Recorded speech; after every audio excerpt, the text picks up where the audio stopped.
Welcome back. The assassination of Waleed Eido is likely to fuel tension between the Lebanese government and the Hezbollah-led opposition. The country is witnessing a deep political polarization. The government has been in chaos since 6 ministers from Hezbollah and Amal movement resigned. Attempts to create a new national unity government have stalled. Parliamentary Speaker Nabi Berri has been refusing calls to convene the parliament, and also chances of reviving national dialogue sessions addressing the country's problems look slim. And there are military problems too. The army has been battling armed members of Fatah al-Islam at a Palestinian refugee camp in the north of the country for more than 3 weeks. More than 144 people have died in the battles, the worst since the country's 1975 to 1990 civil war. Well, joining us again are our guests from Beirut, Ibrahim Kanan, opposition member of the Lebanese parliament, Mesbah Akhdab, a member of the majority bloc in the Lebanese parliament, and from Paris, Joseph Bahout, professor at Sciences Po Paris. Mr. Akhdab, the violence that spiraled out of control at the al-Barad Palestinian refugee camp, do you think there's any link to that, the assassination attempt and the 5 bombs that we've seen over the last couple of months? Oh, absolutely, absolutely, because the threats that we've been hearing are threats of destabilizing Lebanon. And here I agree with Joe. I don't want to fall in the trap of accusations that has been extremely boring lately. But one cannot but remember the threats that we've heard coming from Syrian officials about destabilizing Lebanon, about al-Qaeda taking Lebanon as its headquarters in the future, about Lebanon being prosperous before. So I definitely would link them together. But if you allow me here concerning the Lebanese armed forces, I would like to say that when we were requesting the departure of Syrians in implementing the Lebanese constitution, the Taif one, they were supposed to leave 2 years after 1990. The answer was the Lebanese army was not ready. And we realized now, seeing the ammunition that the Lebanese army has, that the Lebanese army was never prepared in order to be ready to take over and control Lebanon. Now there's something totally new that is happening. For the first time, the Lebanese army reacts to an aggression in a very decisive way. And also over the last 2 years, I think even the internal security forces have restructured a whole apparatus. So now we are witnessing catching some criminals, and there are definitely interrogations that probably are going to be published about some interrogations about those criminals and their linkage with some regional special services. Mr. Kanan, how concerned are you that the violence in this camp is going to spill over into the 11 other Palestinian refugee camps? I think this is one. Mr. Kanan, we seem to have lost you there for a moment. From a sound point of view, we'll get back to you as soon as we can. Mr. Bahout, was Fatah al-Islam used as a tool to slow down the rise of Hezbollah? Look, I didn't hear the answer of Mr. Kanan because we had a sound problem. I wanted just to react on this question of the Palestinian camps. What this issue shows, in fact, is that we are taking today the risk of entering in a series of protracted conflicts and opening a Pandora box of generalized violence in the country. I said before that we are, in fact, living in a kind of political and security void since the assassination of Rafiq al-Hariri. And I think this curve is today an upward sloping curve. And this is the danger, I think. First of all, we had a series of assassinations, of bombing. Now we have an all-out war in the northern camps, which could very easily spread to other camps. We are beginning to witness the spread and the dissemination of armed elements everywhere in the country, here and there.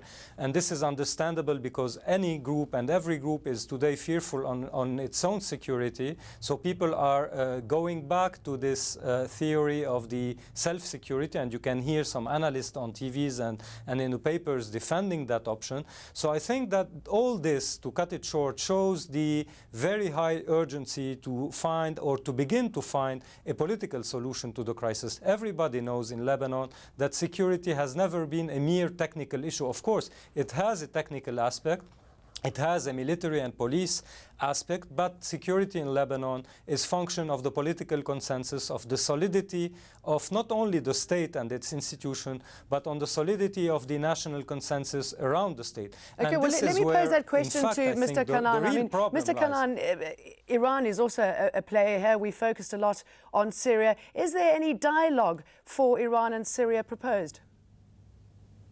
Sorry, is there any dialogue between who? Is there a way open for diplomacy between? Is there a way open for diplomacy with both Iran and Syria? I think we should have first, as I was saying before, when I think the voice was cut, we have to agree on a national vision for Lebanon so that we can discuss with everybody, whether regional or international, Iran, Syria, Saudi Arabia, or any country in the world that is interested in what's going on in the Middle East, and particularly in Lebanon. We have to have our vision. Therefore, in relation to the Syrian, I think I agree with Joe Bahout, and I agree that we should try a dialogue with the Syrians, but based on what? Based on our vision. We need to know that Syria and Iran have their interest, and they are following a certain kind of strategy. But where is our strategy? We can't have a strategy if we don't agree together. We can't have a strategy if we don't have a vision, if we don't have a national program. And I believe that this is what is lacking now. We formed a political system following the Syrian departure from Lebanon, but we did not form a vision. We need a vision that would include resolving the issue of Palestinian camps. We need a full sovereignty, a total sovereignty on Palestinian camps. We cannot tolerate anymore to pay the price of conflicts that are brought from elsewhere and brought from I don't know where. We cannot tolerate anymore that these camps are used to any sort of plan, whether regional or other, to destabilize Lebanon. Therefore, we have the right to have full sovereignty on our territory, to have a strong government, and this is what I mean by national unity government, is a strong government that would lay the ground for a new democracy, a new partnership with the Lebanese between themselves. But Mr. Akhdad, you're not being very successful, the political parties, in achieving this and this government of national unity or even dialogue amongst yourselves. Is it time for the international community to step in? We know that France is pushing the diplomatic effort. I think it's an internal job that we should be doing. I think it is not normal to get to the point where in Lebanon, some parts, I'm not saying everyone, but some parts of the opposition, I'm talking about Hezbollah, refuse to sit on a round table with us while we hear Mr. Larijani talking about the weapons of Hezbollah with the French. So why shouldn't we discuss those points internally? And here I totally agree with Mr. Kanan when he says that we need a vision. We absolutely need a vision. I don't think that anyone is against a national unity government. This is what we all hope to have. But it definitely should be based on clear points on how to handle the situation. Now, the very simple example to give is what's happening in the north.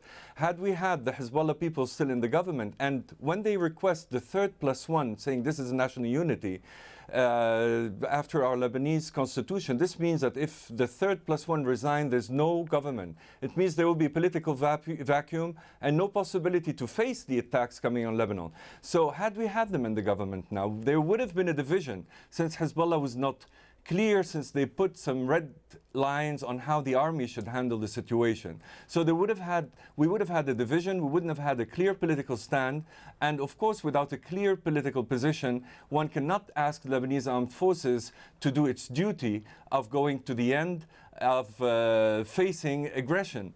If you allow me, a last thing that I would like to say, it's the national dialogue that we've been through. We lost something like 2 years making a national dialogue in which we agreed consensuously on different points. One of them was the relationship with Syria, that we should have good relations, we should exchange embassies with Syria, we should delineate on those our good borders. relations, I'm sorry, I'm going to have to cut you off because we have reached the end of our program. From Beirut, Ibrahim Kanan.